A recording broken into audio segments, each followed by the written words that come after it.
Australian Institute for Disaster Resilience defines emergency management as a range of measures to manage risks to communities and the environment, and the organisation and management of resources for dealing with all aspects of emergencies. The Australian approach to emergency management uses 4 phases: prevention, preparation, response and recovery, PPRR, although often phases may overlap.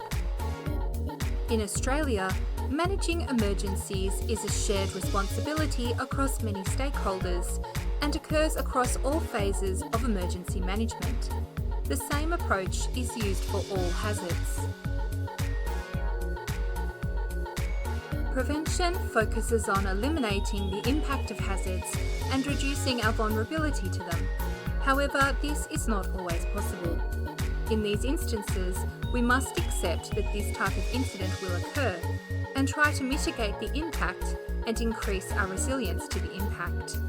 For example, in an area that is known to flood, a no-build zone could be established so that flooding of housing is no longer a risk. A levee could be constructed to mitigate the impact of a flood, and community education activities to raise awareness of the risk and actions to take in the event of flooding should be undertaken.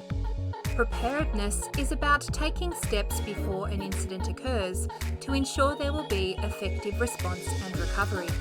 For example, to prepare for a flood, the emergency services may develop pre-incident plans, conduct flood studies, train personnel, conduct exercises, and work with the community to help them be aware and prepared. When an incident does occur, there will be an organised response. This uses pre-agreed arrangements. The aim is to contain, control, or minimise the impact of the incident. This will involve trained personnel and a number of other stakeholders, including the community. For example, when flooding occurs, emergency services may create sandbag walls to reduce flooding impacts on property, undertake flood rescues, issue evacuation orders, open evacuation centres, and help affected communities look after their property, animals, and businesses. After an incident has occurred, action will be taken to help minimise disruptions and help communities return to normal or improved levels of functioning.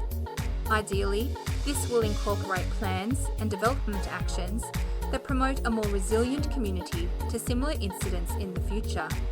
Recovery is short, medium, and long-term.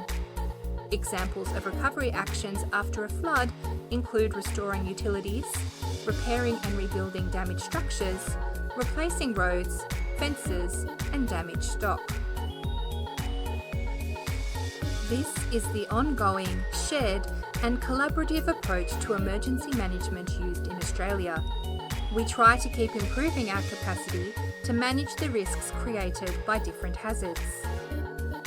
Remember, our goal is always to create increasingly resilient organisations and communities.